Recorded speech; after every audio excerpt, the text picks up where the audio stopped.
Buah-buahan yang sebaiknya dihindari jika kamu lagi batuk. Yang pertama, buah mangga.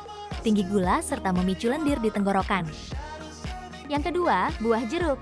Kandungan histamin pada jeruk dapat memperparah batuk. Yang ketiga, buah pepaya. Mengandung enzim papain yang bisa memperparah batuk.